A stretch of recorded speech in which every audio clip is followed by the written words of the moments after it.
Terima kasih sudah Anda masih mendengarkan 90,2 Serambi FM. Masih bersama saya Kamal, dan seperti biasa di saban hari di sepanjang Ramadan 1441 Hijriah ini, Serambi FM bekerja sama dengan kantor Kementerian Agama Kota Banda Aceh menghadirkan tausiah spesial Ramadan untuk Anda selama 1 jam sampai pukul 17.30 nantinya, dengan berbagai tema yang tentunya akan dibahas ataupun diberikan tausiahnya oleh ustadz-ustadz yang selalu hadir bergantian untuk memberikan tausiah dan mengisi waktu di setiap sorenya selama bulan suci Ramadan. Dan sebelum saya perkenalkan ke Anda ustadznya, kali ini saya juga ingin mengajak Anda, jika ingin berpartisipasi silakan di 0651637172 ataupun kirimkan pesan Anda melalui WhatsApp kami di 0811689020. Kita langsung saja ke tausiah spesial Ramadan untuk edisi sore hari ini dengan tema sikap pemuda muslim dalam menghadapi musibah ya. Apalagi saat ini memang kita masih dalam musibah juga Ustadz ya. Masih corona ini memang membuat seluruh masyarakat muslim juga saat ini merasakan perbedaan yang mencolok dalam menghadapi Ramadan tahun ini Ustadz ya. Sangat berbeda. Iya, baik. Saya perkenalkan ke Anda Ustadz Khairuddin yang sudah hadir di sini. Assalamualaikum Ustadz. Waalaikumsalam warahmatullahi wabarakatuh. Terima kasih sudah hadir di sini Ustadz. Dan ini memang pemuda adalah tentunya pilar bangsa sebenarnya ya. Jadi benar. Tentunya juga pemuda yang baik, pemuda yang kuat ini juga dalam menghadapi berbagai musibah, kendala, ini menjadi sebuah cerminan juga bagaimana sikap muslim ataupun pemuda muslim saat ini dalam menghadapi musibah. Ini kita dengarkan saja langsung tausiahnya bersama Ustaz Khairuddin. Silakan Ustaz. Ya, terima kasih. Assalamualaikum warahmatullahi wabarakatuh. Alhamdulillahirabbil alamin wassalatu wassalamu ala asyrafil anbiya'i wal mursalin wa ala alihi wasahbihi ajmain. Amma ba'du. Kita awali dengan zikir yang disunahkan pada bulan Ramadan khususnya, yaitu asyhadu an la ilaha illallah astaghfirullah nas'alukal jannata wa na'udzubika minan nar. Asyhadu an la ilaha illallah astaghfirullah nas'alukal jannata wa na'udzubika minan nar. Asyhadu an la ilaha illallah astaghfirullah nas'alukal jannata wa na'udzubika minan nar. Allahumma innaka afuwun tuhibbul afwa fa'fu anna. Allahumma innaka afuwun tuhibbul afwa fa'fu anna. Allahumma innaka afuwun tuhibbul afwa fa'fu anna ya karim. Jadi memang musibah sebenarnya sunatullah. Jadi dalam banyak ayat juga dalam banyak hadis disebutkan bahwa musibah itu sunatullah. Baik ada hubungannya dengan keadaan keimanan dan ketaatan umat manusia maupun tidak ada. Jadi apakah orang kafir, orang muslim, orang taat, orang tidak taat, semuanya kena musibah. Jadi harus dilihat pertama bahwa musibah ini memang sunatullah, sesuatu yang ada, selalu ada. Jadi tidak untuk ditakuti, tapi musibah ini sendiri adalah ujian, sehingga kita sebagai manusia bisa mengukur kadar dan kualitas kita sebelum menghadapi musibah yang sesungguhnya, yaitu musibah kematian. Jadi kalau diistilahkan film ini iklan, sebelum tayang ini iklan. Jadi iklan dulu primernya. Jadi kalau sikap mental kita, sikap batin kita, kemudian persiapan-persiapan yang kita lakukan sudah baik, maka itu menjadi indikator bahwa kita akan lebih siap menghadapi musibah yang lebih besar, yaitu kematian. Dan tentunya setelah kematian akan ada proses tanya jawab ya. Kemudian juga akan ada hisab, dan akhirnya kita berharap semuanya masuk surga berkumpul dengan para nabi, khususnya nabi kita Nabi Muhammad SAW. Yang kedua, seperti disampaikan pembawa acara tadi, memang pemuda ini menempati posisi yang sangat strategis sehingga patut dan layak untuk dibahas. Karena jika pemuda satu generasi selamat dari musibah, maka mereka lah nanti yang menjadi generasi berikutnya yang akan memimpin peradaban berikutnya. Dan memang harus diakui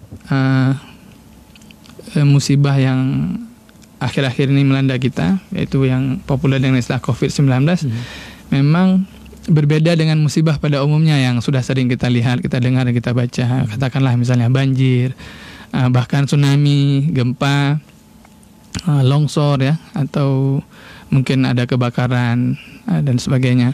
Karena ini musibah yang secara fisik tidak bisa diamati.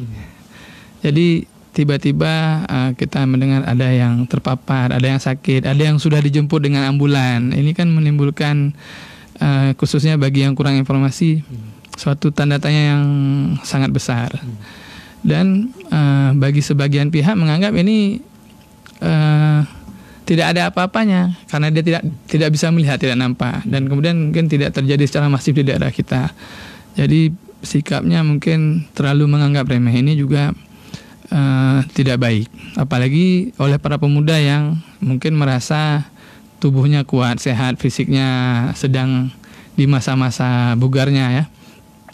Karena boleh jadi pemuda ini tidak sakit jika terpapar, tapi dia menjadi pembawa virus ya, kalau kata-kata carrier kata orang-orang kesehatan. Jadi dia membawa virus ke keluarganya, ke lingkungannya. Yang dikhawatirkan orang-orang yang kondisinya tidak fit seperti orang-orang tua atau anak-anak itu bisa kemudian menjadi korban yang tidak diinginkan, dan ini merupakan salah satu bentuk kezaliman. Jadi memang musibah ini sunatullah, tapi ketika kita ikut andil meneruskan yang sesungguhnya juga secara sunatullah, bisa dicegah dia, bisa dibatasi persebaran wabah ini. Tapi kalau kita ikut serta maka kita zalim, dan itu merupakan dosa besar.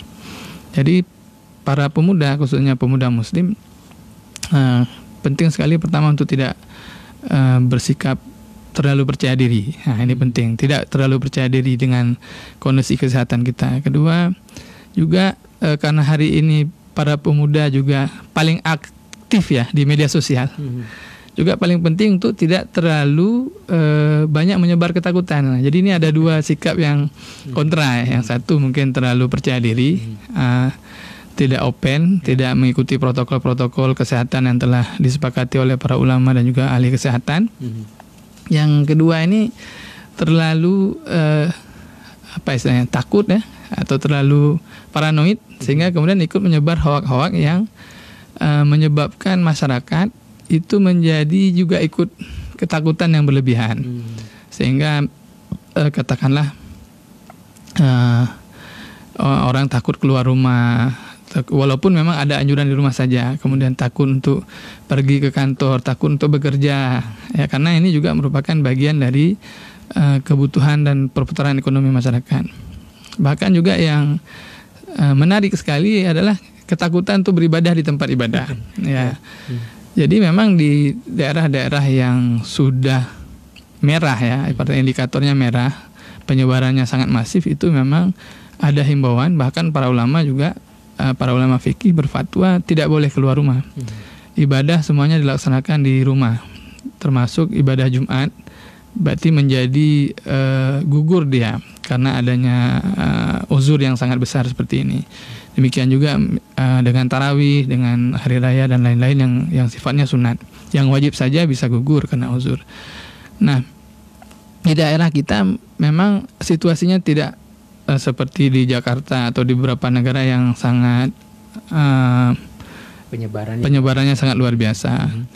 Nah, tapi juga bukan berarti bisa semena-mena, dan itu penting sekali kita ikuti, menjaga jarak, kemudian sementara tidak bersalaman, mencuci tangan, dan semangat beribadahnya itu mungkin perlu dilipat gandakan 2 kali. Kenapa? Mungkin hari ini orang Aceh dan juga beberapa daerah yang belum terpapar begitu kuat diberi kesempatan oleh Allah untuk berdoa dan mendoakan saudara-saudaranya di tempat lain. Nah, jadi penting juga untuk tidak terlalu takut ya.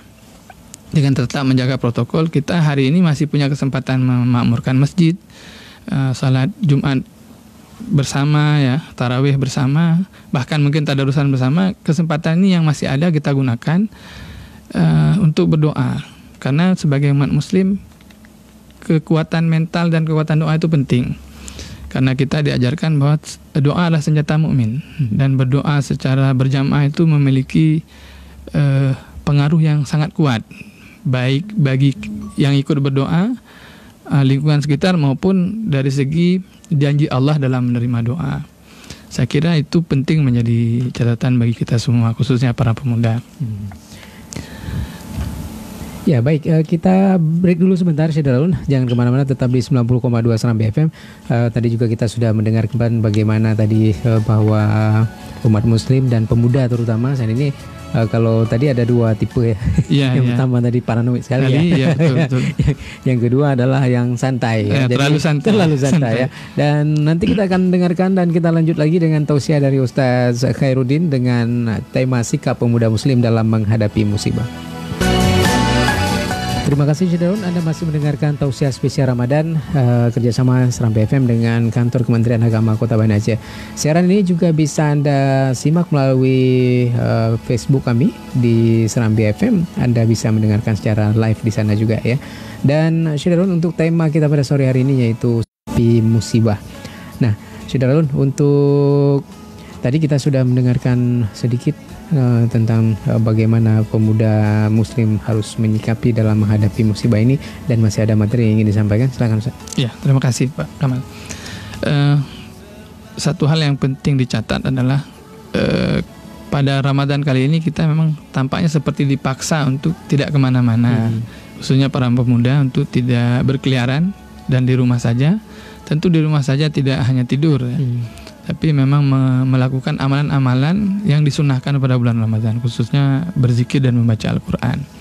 Ini penting karena hari ini generasi milenial juga sangat terpapar sekali, bukan dengan COVID, tapi dengan pengaruh-pengaruh dunia maya, game online ya, dan hal-hal sebagainya yang menyita sekali waktu, bukan hanya menyita kuota. Kita tahu hari ini kuota sudah menjadi bagian dari kebutuhan pokok.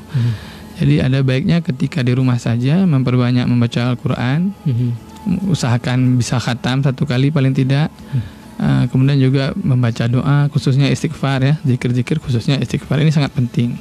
Penting sekali untuk menguatkan mental kita, menguatkan jiwa kita, mendekatkan hubungan kita dengan Allah Subhanahu Wa Taala, sehingga kita tentu saja kalau sudah sehat secara rohaniah, secara jasmaniah juga lebih kuat, lebih sehat. Dan kemudian kalau sudah dekat dengan Allah, semua doa, permohonan kita itu akan dikabulkan oleh Allah, akan mudah. Bagi yang jomblo mungkin akan lebih cepat mendapat pasangan setelah Ramadan ini, harapan kita begitu ya Ustaz. Bagi yang hari ini mungkin sudah ada calonnya tapi masih kesulitan dengan jelaminya, ya mungkin dengan kedekatan, faktor kedekatan dengan Allah akan lebih mudah mendapatkan solusi dan jalan keluar. Demikian juga untuk kawan-kawan yang mungkin masih menyelesaikan tugas akhir, macam problem akan lebih mudah jika kita dekat dengan Allah. Dan tentunya kuncinya merutinkan membaca Al-Quran dan tentunya memperbanyak istighfar di samping zikir-zikir lainnya. Iya, baik, kita baca dulu pesan yang sudah masuk melalui WhatsApp dari Ari. Saya ingin tanya Ustadz, di tengah wabah corona saat ini tentunya banyak juga pemuda-pemuda yang agak sedikit takut melakukan tadarus di masjid karena takut terpapar ya. Tapi banyak juga sebenarnya walaupun takut ke masjid, tapi kalau ke warung kopi nggak takut Ustaz. Jadi sebenarnya ini pengaruh hati. Bagaimana menata hati kita dan niat kita untuk konsisten beribadah di bulan ini Ustaz. Terima kasih. Ya, terima kasih kepada Ari ya. Ari ini fenomena juga luar biasa. Takut ke masjid tapi tidak takut ke kedai kopi. Takut tadarus tapi ngumpul bareng masih berani ya seperti itu. Malah kadang-kadang tidak menjaga jarak. Ini memang persoalan kita bersama. Jadi bagaimana menata hati itu yang pertama memang memperkuat niat kita untuk benar-benar mendekat kepada Allah. Jadi seperti saya katakan tadi, kita sepertinya memang kali ini dipaksa untuk menjauh dari manusia, yang menyendiri, bertahan di rumah untuk lebih dekat kepada Allah. Dan untuk sementara karena memang daerah kita masih memungkinkan kita datang ke masjid, kenapa tidak kita memanfaatkan momen ini? Adalah momen yang sangat mahal, yang sangat berharga. Oleh kawan-kawan di katakanlah seperti Jakarta, Jawa Barat, bahkan di negara-negara Muslim yang sangat masif penyebaran COVID, mereka sangat ingin, sangat rindu untuk datang ke masjid. Nah, kita hari ini masih mudah, kenapa tidak? Karena ini salah sesuatu yang mahal yang sangat diharapkan oleh saudara-saudara kita di tempat yang lain. Kemudian juga dengan menyadari berapa betapa besar faedah dan pahala yang akan kita peroleh. Mhm. Jadi bulan puasa ini adalah bulan di mana sebuah kebaikan itu dilipat gandakan, menjadi berlipat-lipat pahalanya. Nah, apalagi jika baca Quran di masjid. Baca Quran di masjid karena tempatnya tempat mulia, maka pahalanya itu akan lebih berlipat lagi. Sebagai gambaran, di rumah saja itu kita baca Quran dengan wudu itu pahalanya 25, satu huruf. Dalam salat jadi 50, itu salat sunat. Dalam salat wajib bisa menjadi 100. Bagaimana kalau di masjid? Nah, jadi membayangkan besarnya potensi pahala itu juga akan menguatkan hati kita. Iya, baik. Ya, kita terima lagi dari Wati. Assalamualaikum Ustaz, saya ingin bertanya bagaimana caranya supaya setelah kalau saat ini kita agak sedikit rajin untuk beribadah seperti mengaji, terus juga menjalankan sholat sunnah. Tapi yang saya rasakan seperti tahun-tahun yang lalu bahwa ketika Ramadan ini berlalu, maka sepertinya hal-hal seperti ini sudah agak sedikit susah saya lakukan karena nggak tahu juga Ustaz kenapa. Jadi ini mungkin lebih ke konsisten Ustaz. Ini memang pertama ada kabar dari Rasulullah bahwa di bulan Ramadan setan-setan pengganggu itu diikat, dikurung. Jadi secara tidak langsung kita yang sehari-harinya banyak mendapat godaan menjadi berkurang. Artinya godaan secara fisik ya, artinya setan itu memang secara fisik sudah jauh dari kita, sehingga bisikan-bisikan godaan-godaan itu menjadi lebih sedikit. Kenapa saya katakan sedikit? Tidak bukan berarti begitu setan diikat tidak ada godaan sama sekali. Kayaknya setan juga udah canggih sekarang. Dia bisa menggoda secara online. Online sekarang. Main game. Dia bisa menggoda secara online. Jadi memang berkah Ramadan itu luar biasa. Doa para malaikat, bahkan diriwayatkan dalam hadis pintu neraka khusus ditutup selama Ramadan dan pintu surga semuanya dibuka. Para penghuni surga baik bidadari maupun yang lainnya berdoa. Para malaikat pembawa aras berdoa memohon ampun untuk para manusia yang ada di muka bumi. Itu secara tidak langsung memperkuat rohaniah kita, sehingga memang sedikit, katakanlah ya, kalau sedikit ya bisa juga lebih banyak, lebih rajin membaca Al-Quran, lebih rajin salat sunnah, lebih rajin menjaga wudhu. Di samping memang juga untuk wilayah Aceh dan beberapa wilayah Muslim memang secara kultur kita bulan Ramadan itu berbeda dengan hari-hari lain. Nah, ini juga mendorong kita menjadi lebih rajin beribadah. Namun di tempat-tempat lain yang kulturnya tidak seperti di Aceh, suasana di luar Ramadan biasa aja, sama saja dengan dalam Ramadan, sama. Dan kenapa tadi Ibu Wati nih, kakak Wati atau adik kita Wati ini merasa kok di luar Ramadan jadi lebih malas? Karena terjadi perubahan yang drastis. Kalau di Ramadan kita melihat orang memang tidak makan, tidak minum, sedikit bergunjing, banyak ibadah, itu memang membawa pengaruh ke kita, menular dia. Semangat ke masjidnya rame-rame kan. Nah, ketika di luar Ramadan kan lebih semangat dengan kegiatan lain, ada pertemuan, perlombaan, diskusi, kuliah dan sebagainya, dan kadang-kadang itu menyita waktu. Khusus untuk kita dari segi waktu kerja juga berpengaruh itu. Di hari-hari lain mungkin setelah subuh sedikit persiapan, jam 7 kita sudah berangkat. Jadi sehingga amalan-amalan sunnah banyak yang tinggal.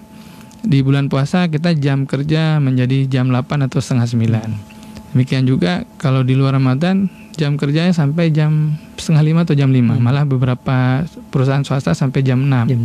Itu tentu menguras waktu memang dan perhatian. Tapi di Ramadan khusus di daerah kita itu menjadi hanya jam setengah 4 atau jam 4 saja, seperti itu.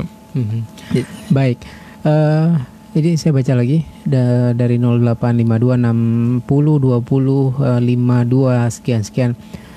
Ustaz, saya ingin bertanya, ketika saat ini saya masih single Ustaz ya. Ketika sahur saya susah sekali bangun Ustaz, karena memang saya terlalu capek kerja ya. Saya kerja di salah satu perusahaan swasta. Jadi bagaimana supaya bisa sahur yang tepat waktu, karena walaupun saya pasang alarm tetap aja nggak terjaga. Jadi ini juga faktor mungkin karena belum berkeluarga. Jadi sebenarnya bagaimana, ini lebih ke manajemen waktu sih sebenarnya Ustaz. Bagaimana menyikapinya Ustaz? Terima kasih. Ya, terima kasih. Ini kawan kita ini sebenarnya single kuadrat. Maksudnya memang belum berkeluarga dan tinggal sendiri di kos. Mungkin kalau ada kawan kos atau tinggal bersama keluarga. Kalau udah bekerja Ustaz, kadang-kadang memang suka cari kamar kos sendiri. Kamar kos sendiri ya, lebih mudah untuk istirahat ya. Jadi memang salah satu triknya tadi yang kurang berhasil, alarm. tidak berhasil juga. Berarti perlu diatur pola tidur. Ya. Jadi memang kita perlu tidur lebih awal. Oh, saya nggak bisa ngantuk, baca aja Quran. Insya Allah baca Quran ngantuk. Ya kan? Apalagi habis ngopi bareng. Sekarang setelah tarawih masih bisa ke kedai kopi ngopi, susah tidur. Baca aja Quran. Kalau baca Quran dijamin ngantuk. Karena banyak godaan seperti itu. Mudah-mudahan waktu tidur lebih panjang, lebih mudah terbangun dengan alarm di waktu sahur atau dengan pengumuman di masjid. Itu kalau dekat masjid, agak jauh. Itu trik pertama. Kemudian trik kedua adalah dengan berdoa dan berniat. Jadi memang perlu ada niat khusus sebelum tidur. Kita ingin bangun jam berapa. Sudah dibuktikan oleh saya dan juga beberapa kawan-kawan yang lain. Niat yang kuat sebelum tidur itu, saya akan tahajud jam sekian misalnya. Saya akan sahur jam sekian. Itu terbangun biasanya. Cuman kita begitu bangun lihat jam itu kadang-kadang masih lama. Tidur lagi. Nah, faktor tidur lagi ini lewat. Kemudian sunnahnya sahur itu tidak mesti harus makan Indomie, tidak harus makan nasi ya. Sunnahnya walaupun seteguk air itu sudah cukup. Karena kita dianjurkan oleh Rasulullah mengambil keberkatan. Keberkatan ini tentu akan memberi kita kekuatan secara rohaniah dan tentu menjadi lebih kuat, lebih segar di siang harinya. Nah, jadi bisa minum seteguk air saja sudah cukup. Dan yang paling penting, lebih penting dari sahur adalah niat puasa. Ini yang paling penting. Ada orang ingat bangun sahur tapi lupa niat puasa. Jadi ini kita ingatkan juga, niat puasa begitu buka puasa udah boleh niat. Berapa kali pun niat boleh, 10, 12, 15 sampai sebelum azan subuh. Nah, jadi yang sudah telat bangun sahur, katakanlah sudah bunyi serine, itu adalah waktu kita sesungguhnya masih bisa makan minum tuh sampai azan. Cuma karena waktu karet, boleh jadi orang azannya duluan sedikit, telat datang sedikit ke masjid, jadi kita ragu. Maka para ulama, para ahli menentukan waktu menahan diri itu lebih kurang 10 menit dari waktu azan. Jadi kawan-kawan yang punya imsakiyah di rumah, kalau jamnya akurat, itu ya kira-kira sampai 5 menit sebelum azan atau 5 menit setelah bunyi sirine itu masih boleh untuk makan dan minum jika memang telat bangun. Tapi jika kita sudah bangun dari awal, alangkah baiknya memang ketika sudah seruna itu tidak lagi dengan makan minum. Sebaiknya kita sudah wudu, sudah berpakaian lengkap. Yang mau ke masjid, yang mau salat di rumah, sebaiknya ya sudah siap-siap salat sunat, salat sebelum fajar dan sebagainya. Iya, baik, itu tadi. Mudah-mudahan ini yang bertanya tadi bisa mempraktekannya sehingga sahurnya tidak kelewatan. Amin. Syedulun, nanti kita akan kembali lagi untuk Anda Syedulun. Jangan kemana-mana, tetap di Tausiah Spesial Ramadan hasil kerjasama Serambi FM dengan Kantor Kementerian Agama Kota Banda Aceh.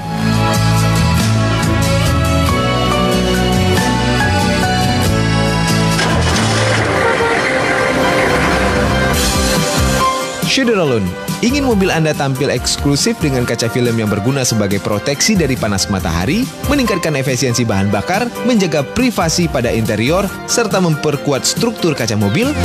Nah, semua itu bisa Anda dapatkan di Danis dengan merek yang berkualitas tinggi seperti 3M Auto Film, Perfections Window Film, Solar Screen, dan Sun Control. Selain itu, Anda juga bisa memasang cover jok mobil agar terhindar dari kotoran dan cairan berwarna.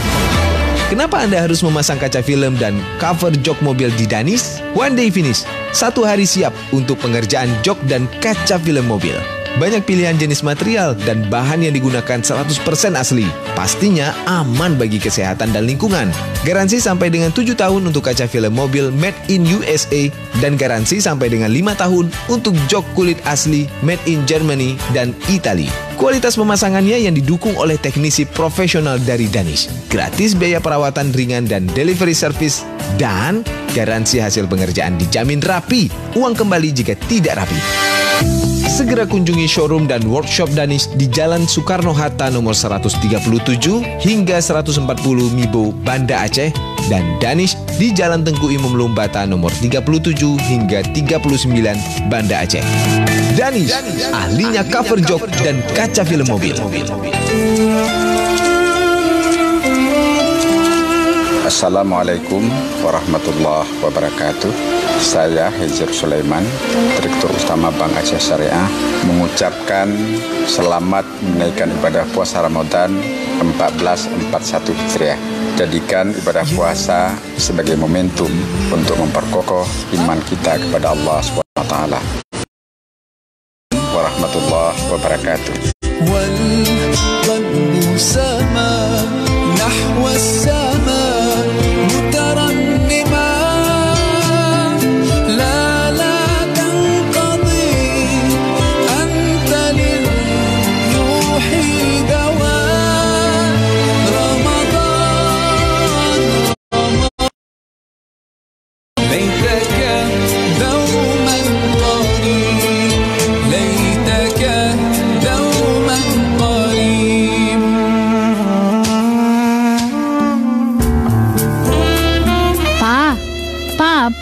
Iya, Ma. Papa di sini.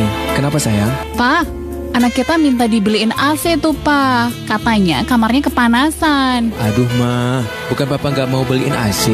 Tapi uang dari mana? AC itu kan mahal, Ma. Mana keperluan lain juga masih banyak lagi. Loh, Papa belum tahu ya? Sekarang kan kita bisa kredit, Pa. Cukup dengan uang Rp100.000, kita bisa langsung bawa pulang barang apapun yang kita mau. Apa? Mama lagi nggak bercanda kan? Mana ada dengan harga segitu? Ada, Pa. Buktinya toko Sony Elektronik kita bisa kredit AC, LCD, kulkas, laptop, dan masih banyak lagi. Gimana, Pa? Papa tertarik nggak? Kalau gitu pasti dong. Ayo, Ma, kita langsung ke toko Sony Elektronik. Toko Sony Elektronik. Hanya dengan membayar Rp100.000, sudah bisa membawa pulang barang apapun yang Anda inginkan. Dengan pembayaran kredit melalui FIF Banda Aceh untuk jenis-jenis barang seperti laptop, AC, kulkas, dan masih banyak lainnya. Toko Sony Elektronik beralamat di Jalan Kiai Haji Ahmad Dahlan, nomor 44, Banda Aceh. Sony Elektronik, melayani dengan sepenuh hati.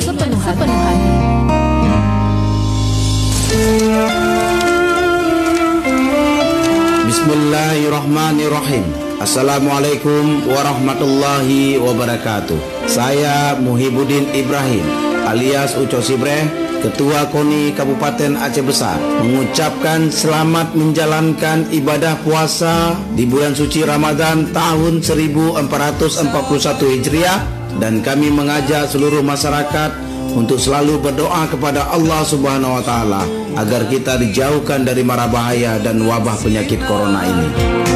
Kemudian kami juga menghimbau kepada masyarakat untuk selalu berikhtiar dengan mematuhi apa yang dihimbau oleh para pemerintah, untuk selalu menjalankan pola hidup sehat, makan makanan bergizi, dan tentunya olahraga yang teratur. Semoga usaha kita dan amal kita ini akan diterima oleh Allah Subhanahu wa Ta'ala, kemudian menjadikan kunci surga bagi kita semua. Wabillahi taufik wal hidayah. Assalamualaikum warahmatullahi wabarakatuh.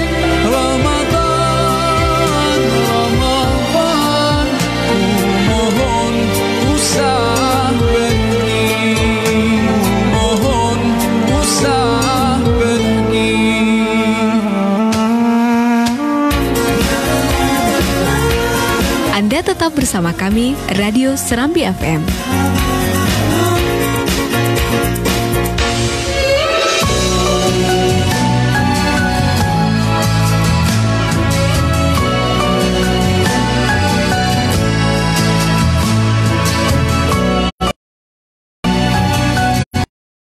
Syarun, Anda masih Serambi FM dalam Tausiah Spesial Ramadan untuk edisi hari ini bersama Ustaz Khairuddin dengan sikap pemuda muslim dalam menghadapi. Dan untuk Anda yang masih punya pertanyaan, silakan, kami masih menunggu Anda di 0651637172 ataupun di 0811689020 untuk Anda yang ingin kirimkan pesan Anda melalui WhatsApp kami ya. Baik, sambil kita tunggu pertanyaan Anda, kita lanjut lagi beberapa materi yang ingin disampaikan oleh Ustaz. Silakan Ustaz. Ya, terima kasih. Jadi kita mendapat kabar gembira dari Rasulullah bahwa di antara 7 golongan yang nantinya akan mendapatkan perlindungan dari huru-hara hari kiamat, itu adalah salah satunya pemuda yang rajin beribadah. Jadi bukan orang muslim yang rajin ibadah biasa, tapi yang masih muda, yang masih muda. Karena kenapa? Pemuda ini banyak sekali godaannya, energinya berlebih, kemudian memang sedang suka, penasaran, kepo kalau istilah anak muda sekarang, mencoba ini, mencoba itu, ke sana kemari. Nah, kalau anak-anak muda ini bisa menahan diri sedikit untuk menambah kualitas ibadahnya, menambah kuantitas ibadahnya, maka ini dijanjikan nantinya menjadi orang-orang yang dilindungi oleh Allah ketika pada hari itu tidak ada perlindungan kecuali lindungan dari Allah. Tentu pemuda yang istiqamah dari mudanya sampai tuanya atau dari muda sampai meninggal. Nah, bagaimana meningkatkan kualitas ibadah ini? Salah satunya dengan mengikuti pengajian, ikuti majelis yang ada, baik secara online ya, maupun kalau hari ini mungkin online lebih dianjurkan. Nah, tapi ketika sudah aman musibah nanti, inilah majelis-majelis tengku-tengku guru kita, baik di pesantren mau di manasa, di masjid. Karena tanpa belajar atau hanya mencukupkan diri dengan pelajaran dulu ketika di sekolah atau yang alumni pesantren ketika di pesantren, ini kualitas ibadah sulit untuk meningkat. Kemudian menambah kuantitas, jumlah. Jadi kalau pada umumnya kita hanya melaksanakan yang wajib-wajib, perlu ditambah menjadi yang sunat juga. Di samping mungkin doa-doa di dalam salat, juga perlu ditambah doa-doa di luar salat. Perlu ada zikir-zikir tambahan, karena ini akan meningkatkan kualitas kepribadian pemuda. Dan kalau pemuda ini sudah baik dia secara pribadi, tentu pengaruhnya kepada lingkungannya juga baik. Hari ini terus anak-anak muda yang mungkin salah pergaulan atau juga jadi masalah maker dalam lingkungannya, baik dengan kawan-kawan, di tempat belajar, bahkan dalam keluarga. Ini besar juga faktornya karena memang lemahnya jiwanya, lemah kondisi rohaniahnya. Jadi dia lebih mudah diremote oleh, dalam tanda kutip, oleh setan ya. Jadi pikiran dan jiwanya itu lebih dipengaruhi oleh katakanlah hari ini melalui game online. Banyak game yang sifatnya sangat keras, seperti game perang dan sebagainya. Ini juga membentuk jiwa yang keras juga. Keras juga. Sehingga kan agenda kita dengar kasus di tempat lain itu sampai membunuh kawannya. Karena dianggap sama aja seperti permainan ini. Nanti bisa push, bisa macam-macam lah ya, dan sebagainya. Padahal tidak seperti itu. Jadi kita sambut kabar gembira dari Rasulullah ini dengan menambah kualitas ibadah dan kuantitas ibadah, tentunya dengan belajar. Kemudian juga pemuda ini juga perlu memperbaiki akhlak. Nah, selain meningkatkan kualitas ibadah dan kuantitas ibadah, juga akhlak. Rasulullah bersabda, laisa minna man la yukrim kibarana wa la yarham sigarana. Bukan bagian dari kami yang tidak menghormati orang tua dan tidak menyayangi yang lebih muda. Jadi tentu posisi anak muda di sini kita harus. Ya, kita terima telepon dulu. Halo, assalamualaikum. Sama aja seperti permainan. Halo, assalamualaikum. Waalaikumsalam. Iya, dengan siapa ini Pak? Dan Pak Yunus. Pak Yunus. Pak Yunus. Pak Yunus. Baik, Pak Yunus, silakan Pak Yunus. Oke, terima kasih Pak. Assalamualaikum Ustaz. Waalaikumsalam warahmatullahi wabarakatuh Ustaz. Pak, ya Pak Yunus. Silakan. Tadi Ustaz telah menyampaikan masalah musibah ini adalah merupakan sunatullah, sesuai dengan Ustaz sampaikan tadi. Sesuatu yang ada dan selalu ada. Iya. Untuk semua manusia. Iya. Ini dari paparan Ustaz ya. Ya. Dan bisa diusahakan untuk menghilangkan sesuai protokol yang dikeluarkan oleh yang berwajib dan dalam hal ini pemerintah. Ya. Di rumah saja, hindari kerumunan untuk memutus mata rantai. Tapi kenyataannya di warung-warung di tempat kita ada Aceh ni, khususnya Banda Aceh, di tempat tertentu masih ramai Ustaz. Ini perlu turun tangan pemerintah secara maksimal. Mengingat masa berakhirnya kita belum tahu kapan berakhir. Betul. Andai kata nanti ya jadi daerah merah ya, mudah-mudahan Aceh tidak akan kita doakan ya. Jadi Aceh ini kewalahan menanggulanginya. Sayang yang berdiri di garis depan, yaitu dokter kita di rumah sakit. Betul Pak. Kalau tidak mentaati himbauan pemerintah,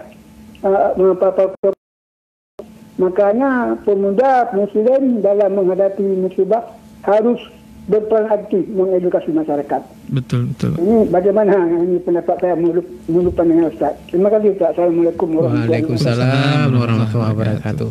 Ya Ustaz, silakan. Ini Pak Yunus sangat perhatian sekali komit sekali dengan kondisi situasi hari ini. Betul Pak, memang pemerintah baik melalui Satpol PP ataupun gabungan TNI, Polri, juga ada petugas kesehatannya. Saya perhatikan memang kedai-kedai kopi dan memberi edukasi.